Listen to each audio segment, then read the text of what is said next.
Rasheka. Second.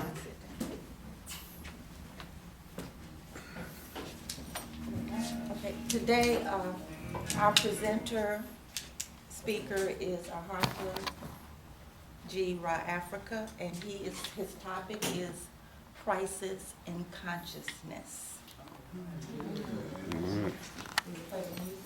Music, yeah.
crisis in consciousness. Crisis in consciousness because it's a critical and crucial time to make a radical change in how we look at the outside world versus the inner world. Crisis in consciousness. One of the things I wanted to say is, when you look at the outside world, it makes me want to say the serenity prayer of accepting the things I can't change, the courage to change the things I can, and the wisdom to know the difference.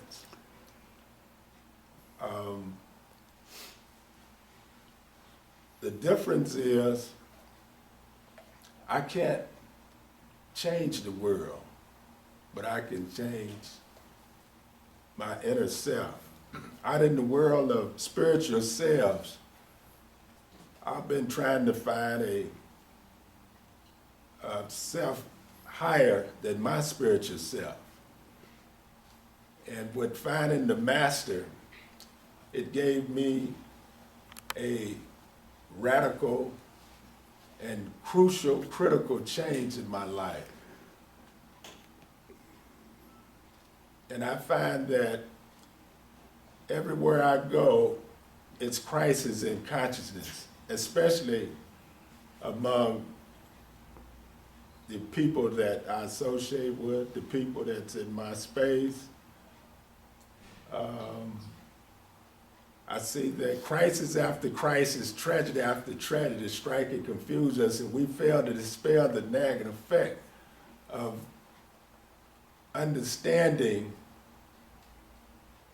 the inner world versus the outer world. And that duality got us split. It's something called schizozomic, split in the body and split in the mind. Can the physical self control the higher, the spiritual self? Can the conscious, is the body conscious of the mind, or is the mind conscious of the body? That was something that I saw in a video. The retreat that I did make this year, or last year, and I thought that to be something that gave me this topic, because it was crucial that we understand that the inner self is what the Dhamma, the teachings, is all about. If we can align ourselves with the teaching, then we can get ourselves set to be on point with our spiritual development. And it's crucial, it's critical, because the technique and technology and the methodology of doing sadhana is better than anything else that I can think of when I hear the term, don't enjoy the message, employ the message. That practice gives me another means of understanding what I ought to be doing. And it's all about surrendering to that will. Knowing that, because strength comes from knowledge, knowing who you are, where you're going, knowing and accepting that you're alone on this spinning time in the world, and nobody can crawl into your mind and help you out. You got to do all that you can to extricate yourself from this mess, and listen to that inner voice, and get the inner confidence that you need to follow the dictates of your mind, or the commands of your mind. And as Master always talk about, it's a training, it's a discipline, it's a technique, it's a methodology practice. Practice proves where you're at. And I often use the term critical reflection and cognitive digestion. And I was listening to one of Master's videos where he was talking about when you're doing the Dharma, you just don't read a book and put it down. You know, this is something you got to you chew on, you got to swallow it, you got to drink the words, you got to digest this Dharma mentally. And it's so vast, the Dharma is so vast when you're talking about reading not just the Bible or the Quran, but all the books of the saviors of mankind, basically, because I was told, you know, you got to be conscious. And consciousness is alertness, it's mindfulness, it's spirit, it's consciousness. It involves a number of things that will get you on point. The opposite of unconsciousness is unawareness, unalert, not being mindful. And self-awareness is crucial and critical, because if we don't know ourselves, we cannot understand our purpose when we align ourselves with the teachings of the Dharma. And it's very important to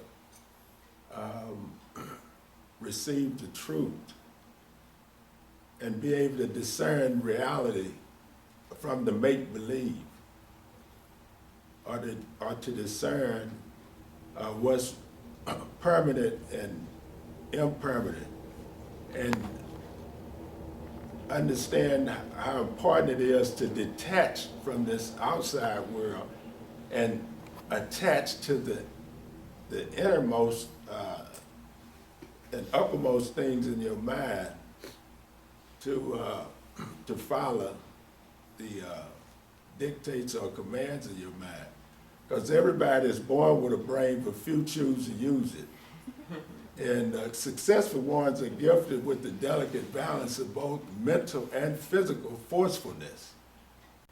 So it's important to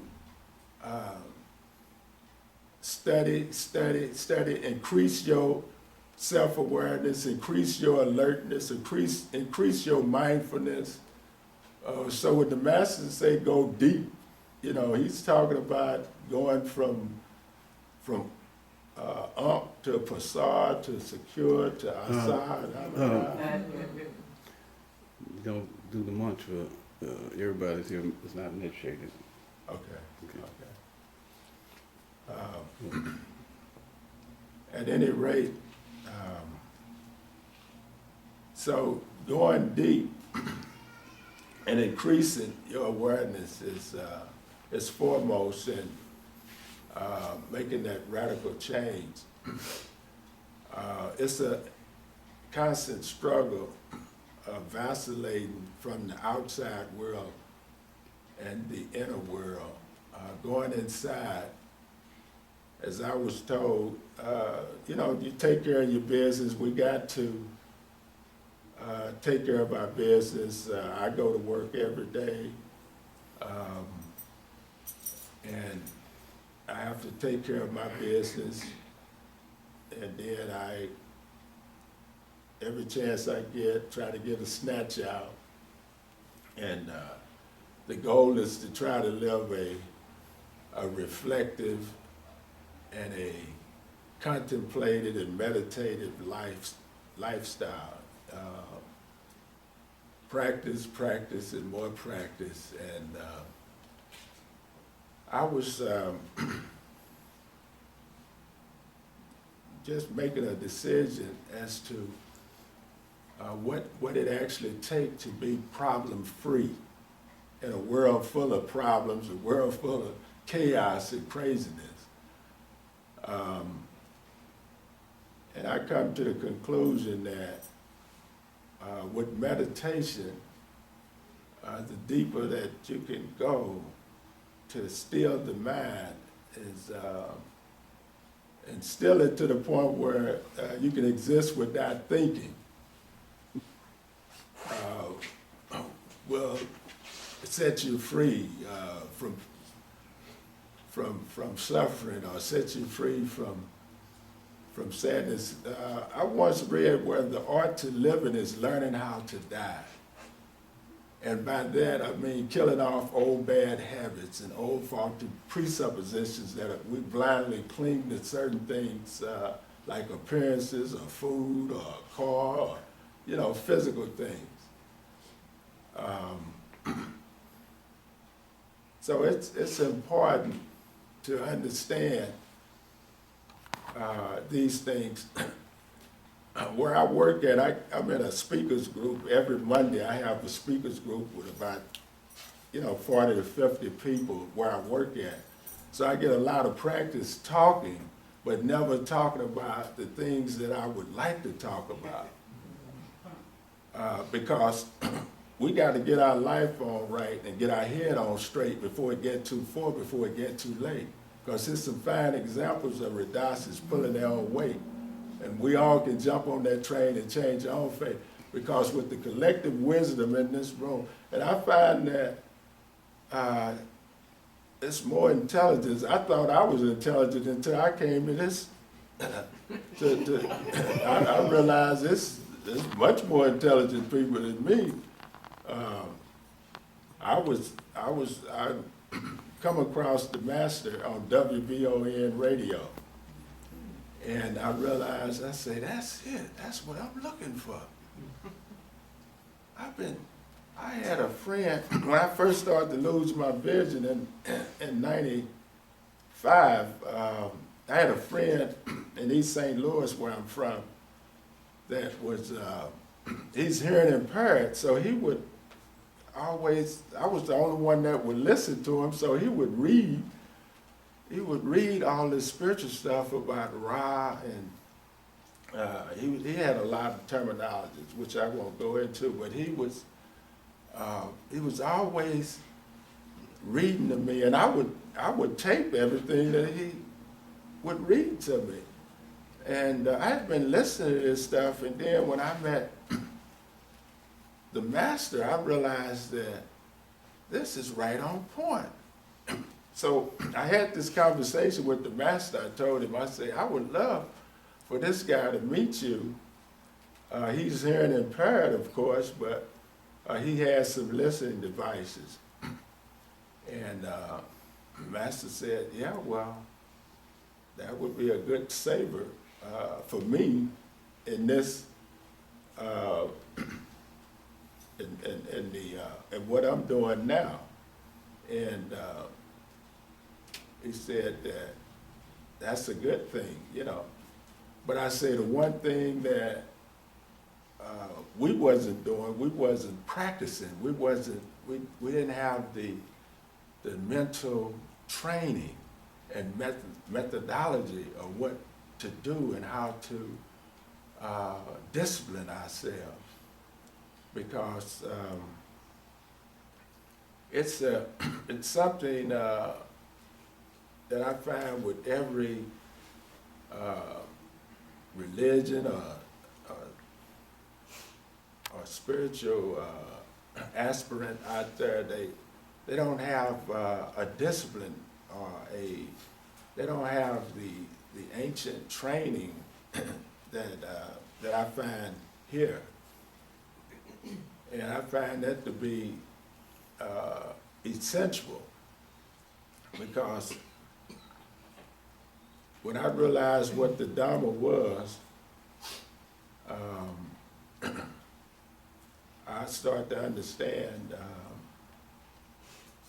what I had been looking for, my purpose, my reason for being here, and how I could best use my savor to help benefit others and reach out and try to make a change with with other people and how they would grasp the definition of spirituality. Because I find that the adversities of life is constant. The struggle is constant. And so the crisis in consciousness, it's not just, it's just not a ethnic thing, or it's universal, basically. I find that everybody is struggling, unless you're a holy man, of course. So you'd have to be the master, basically. One of the things that I came across early on in life was a book called The Red and the Black. And the red was the military and the black was the clergy. And this young guy, he was at war with all the society, because all the society was corrupt. The world was corrupt. But he found his solace in the Bible. He remembered the Bible by heart. And he also remembered Napoleon Bonaparte's book by heart, The Military General. And he was vacillating on which way to go, military or clergy. But the premise of all of this was to do the Four Noble Things, mainly becoming human and being honest. I want to tell you a story about truth and lie. When we tell a little small lie, you know, we think we can get by with it, but a lie, when we tell ourselves a lie, that's the first wrong. This is a story where truth and lie was coming to town. And they were going to a rural town that was starving for the truth, craving for the truth. So Truth thought he would get to town first, so he took off early one morning, and as he got on the outskirts of town, the sky was blue, the sun was shining, and the river was flowing, and he decided he'd take his clothes off and fold them on the bank of the river and jump in the river. And he was singing and splashing water. He was having a glorious time. And here come Lie in the distance, and he heard somebody splashing water and singing, so he came over to the river and he saw Truth in the river. And he noticed his clothes was folded up on the bank of the river, so he took his clothes and put them on, and he ran to town. Lie ran to town in Truth clothing. Now the people, they are hanging on every word, they clinging to every word. They celebrated Lie in Truth clothing. Meanwhile, Truth, he jumped out of the water, and he realized, he said, the townspeople is waiting on me. I gotta hurry up and get to the town. And he looked on the riverbank for his clothes, no clothes. And he said, oh, I gotta get to town. The townspeople is waiting on me. So the naked Truth takes off running. The naked Truth gets to town. The naked Truth, he gets to town, and the people didn't want to hear nothing he had to say. Because Lie and Truth clothing had undressed the truth. And the people was blindly clinging to Lie and Truth clothing. So all it takes is common sense to know Lie's like putty. Truth is a pillar of strength, always firm, always steady. So it follows like every tomorrow that those who are real have a God-like appeal. But those who choose other oftentimes discover Lie will desert you, blind you, and hurt you. leave you misled and out of your head, give you false hope, hook you on dope, destroy your self-worth, make you feel cursed, have you constantly lying, pretending, and denying. Turn your plans into naught, make you think the wrong thoughts, keep you feeling confused, mistreated, and defeated. Have you saying you did while your true self is hid. So it's important to be honest and truthful. All intimacy lie in being trustworthiness, and to be trustworthy, you have to be truthful. That's the moral of the story. Crisis in consciousness. Are we going to be able to speak our minds? Are we going to be able to follow the will of our minds? Are we going to be able to live an enlightened life? Are we going to be able to reflect and contemplate and follow the truth? Because the world will take you under. This is a vast world out there. And what I discern with the world is it's the inversion of the truth. It's good is bad and bad is good. And most of the people don't know the truth from the lie. Because it's so much deception and so much masquerade going on. And this is American as apple pie. And we get it in blind justice all the time. So to give ourselves some justice is to give our mind the truth. And on this path, that's one of the things that I feel that we have to consciously keep each other alert to the truth, aware of the truth, because of the attachment that we have.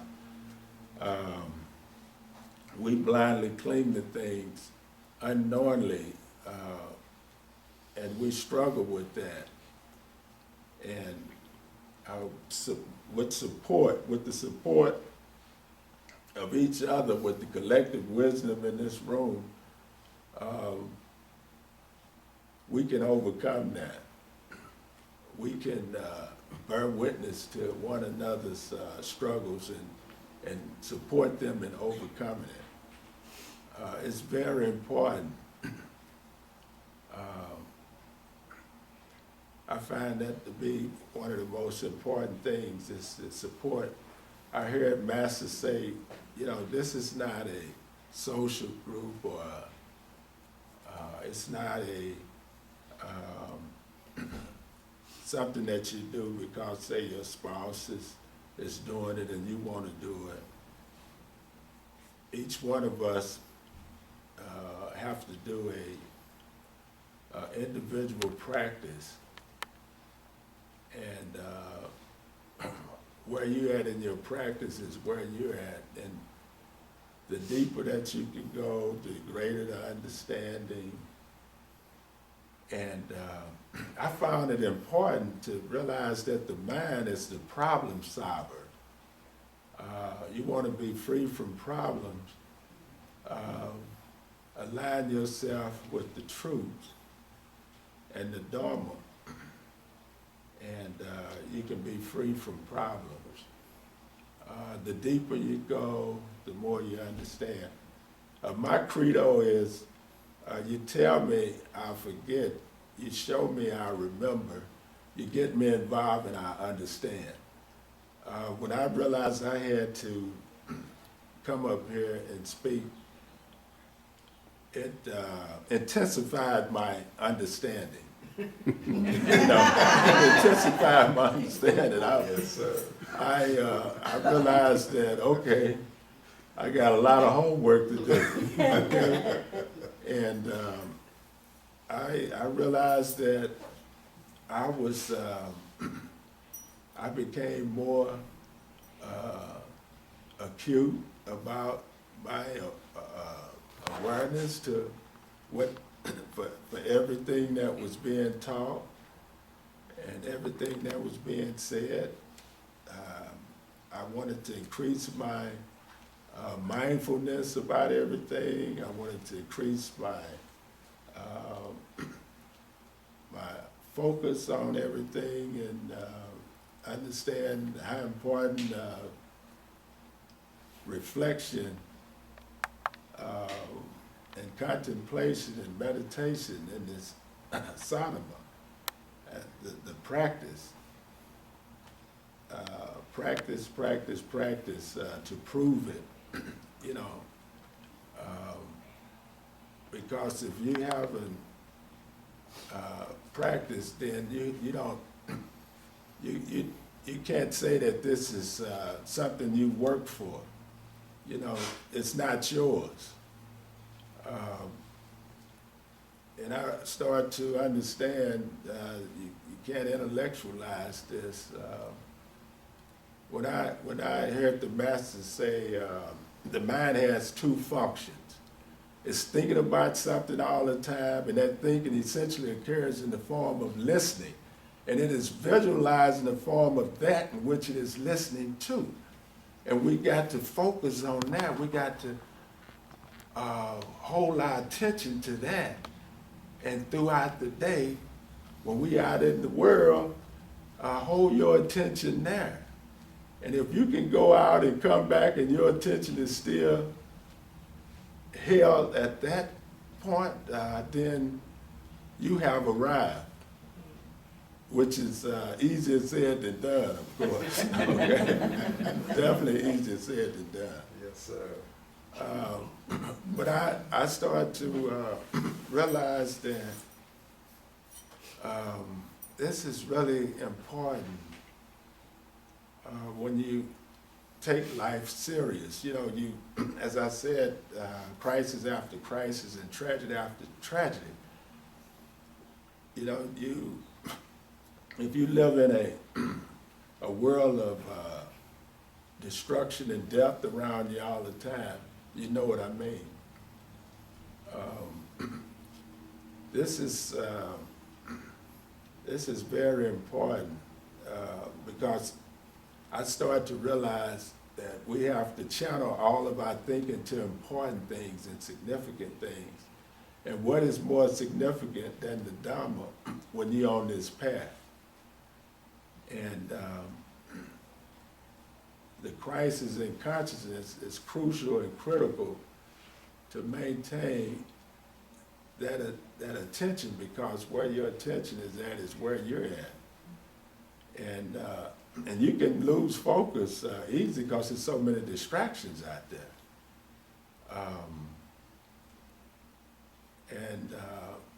Some of the inversions of the truth are some of the things that, it was 5 things that will, I think it was lust, greed, pride, anger, and attachment. And those things can put you in a state of not being wise to the path, to what you ought to be doing or ought to be focusing on. Because to me, freedom is not the ability to say or do what you want to do, but what you ought to be doing. And when I think of the path, I think of something I heard Master saying in one of his videos. He said after, 30 years or whatever, it was, after a person that went through their formative years, and they sit down on a, they sit down and they do their meditation, they're ready to reflect and contemplate where do they go from here. And it's very important to understand,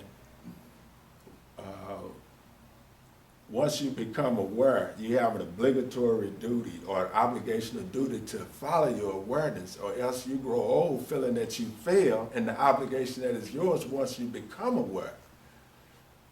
So with that being said, it's a price to be paid, suffering and misery, if you are aware of these things. Now, some people think that ignorance is bliss. You know, if you don't know, a lot of times, you know, people ask you a question and they want to know something, and you start to tell them, and they, oh, that's enough. I don't want to hear no more. I don't want to hear no more. That's because the truth is raw. It's cold-blooded. The same as the world that we live in, basically. Because this world called capitalism is cold-blooded. And it can distract you.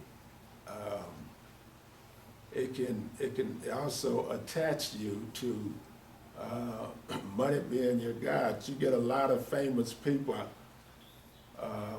How many of y'all listen to the documentary I Am?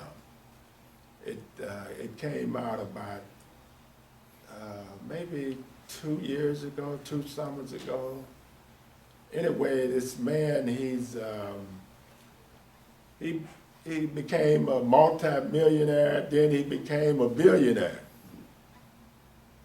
And he's a movie producer, and he decided to make a documentary about himself because he was not happy. He was still miserable. With all his fame and fortune, he found himself to be still miserable. He was empty inside. He was wandering around aimlessly, and he was tired of all the decadence and the you know, all the royalties of life that he had. He was still miserable. He realized that he had not accomplished what he was really brought here to do. And he said something like, we never get to know ourselves totally. Even when we think we know ourselves, we still only acting. I said, man, that's powerful, that, because you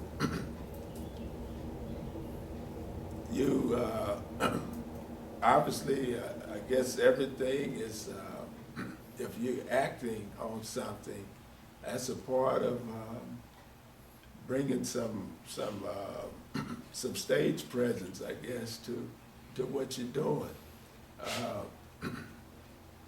As Muhammad Ali said, the world is his stage. And so it's important to maintain that inner confidence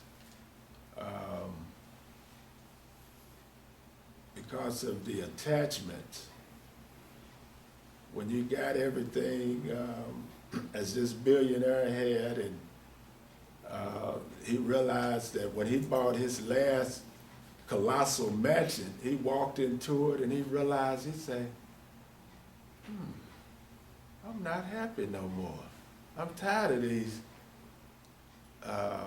what he called man-made toys. He said he needed to find something greater than this. And so he did the documentary, I Am. Facet's video has this, if anybody would like to get it, but it's a very good documentary that showed me that to be happy is not to have, it's good to have it, to know what it feels like, but Sadhama, to be able to do the practice and get the eternal happiness, understanding how things are impermanent and trying to get some permanent happiness, in my estimation, should be everybody's goal. But this is a material world, and we see people getting killed because we have a lot of unconscious people out here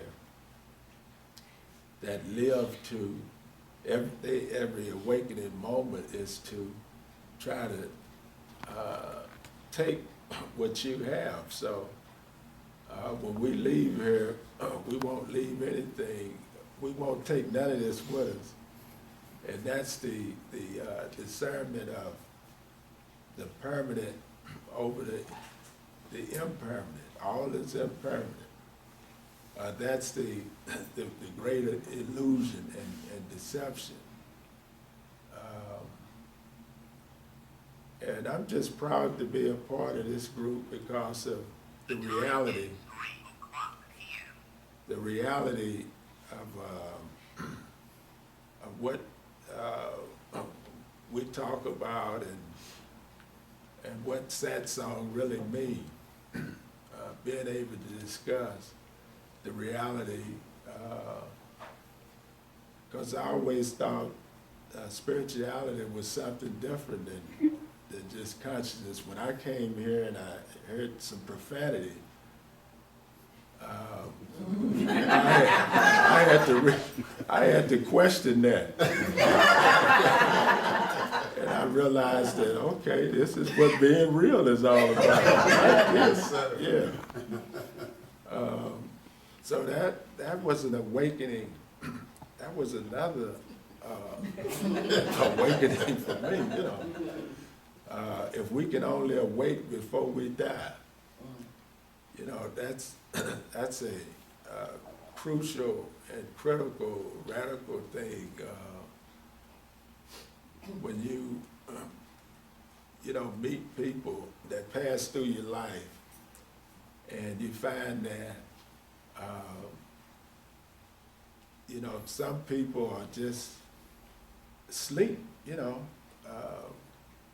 just sleep to the beat like Deadhead Peach, they just walk around and just totally unconscious. And so Tavis Smiley had something that he printed out, and the first thing was on that list. It was 20 things on the list, but the first thing on the list was very important because he said, when people pass through your life, if you're at a bus stop or you're sitting next to somebody, talk to everybody, speak to them, and see who they are, because you never know who's passing through your life. So I was on the red line one morning, on a Saturday morning. I was coming back from a visit with my daughter, and a guy got on the train with me, and he had bibos on. And I started to engage him in a conversation and found out this guy was a lawyer. And I said, well, this is what Tavis was talking about when he said, open up and talk to people and say something and find out who's who. And at the time, I was going through a divorce, so I needed him. And I got a chance to get some use out of that. Yeah. But it's important that I, speak to people and talk to people, because everybody won't talk back to you in this town. I come from a little small town where everybody know everybody. But when I came up here, I could be standing on a bus stop with my dark glasses on and a cane in my hand, and person can be standing next to me and I speak, they wouldn't say nothing. And I found that to be strange, because that was something I hadn't experienced before, especially if it's just me and the person standing there. Yes, sir. And 6 o'clock in the morning, 6:30 in the morning. Because when I first came up here, I was in Bolingbrook, and I would get off the bus. They had several buses that would bring you to Chicago. And they would, since I was the only one vision impaired on the bus, they would let me out on Clark and Roosevelt. And I'd be standing there, and I found that everybody won't speak to you. And then I started to find out that it was worse than that, because when I moved to Chicago and lived downtown on the north side, yeah, I got an experience riding that red line from the north side to the medical center. But that's something that, when you're conscious of things like that, you can and something about the practice that we do, or we ought to be doing, we can transcend those things, and it don't affect us the same way. We still aware of it, we still hear it, but when you can make that transformation and transcend yourself above this stuff, it don't affect you the same, which is very crucial.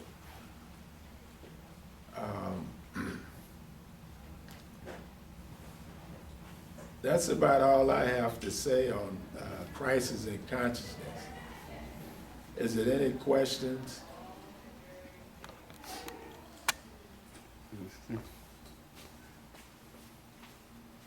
One, Emmy?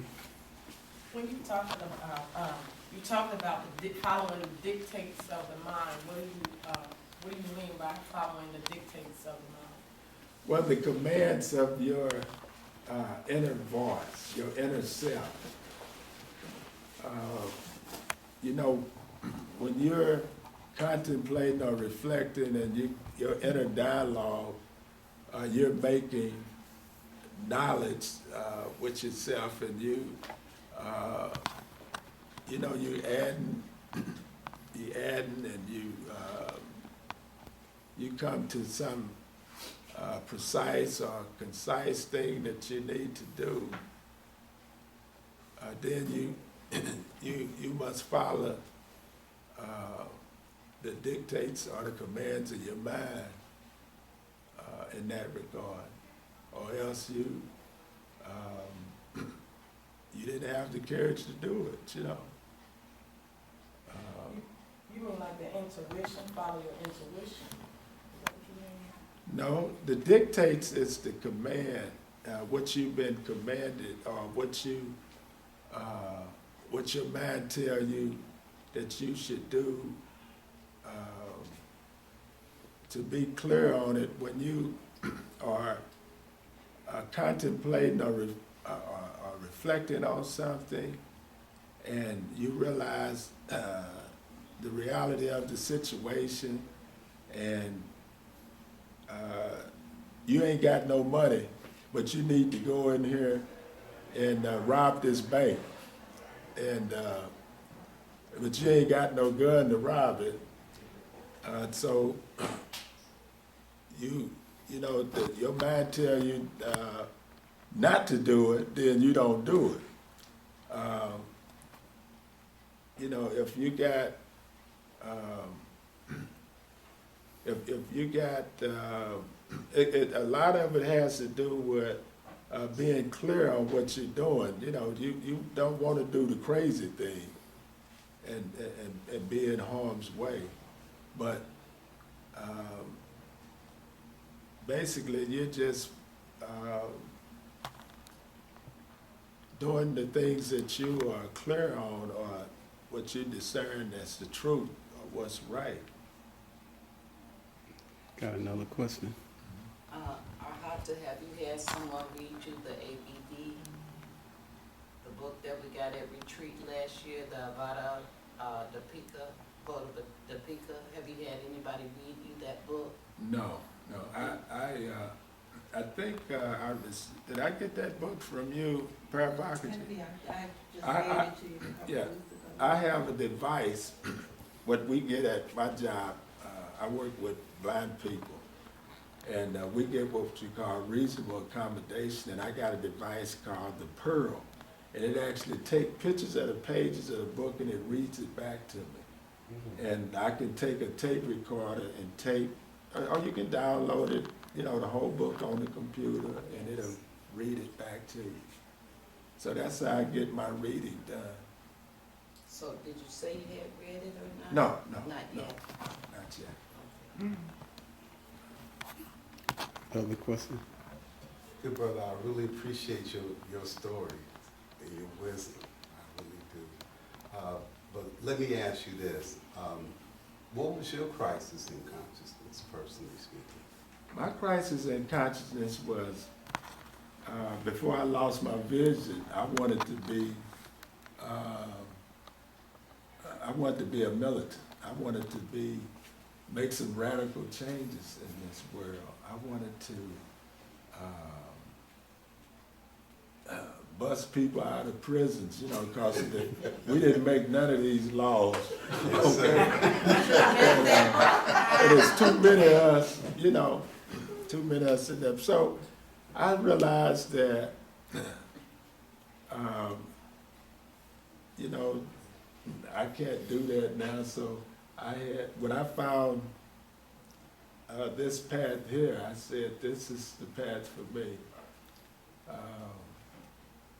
This is something that that I ought to be doing.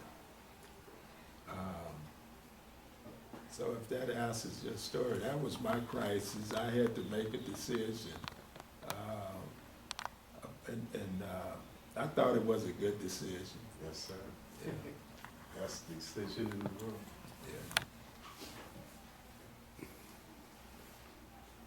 Yeah. I think that's it. Do we have another song? Yes. We play the same song again? Yes. Take that a second. Run down the aisle.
Why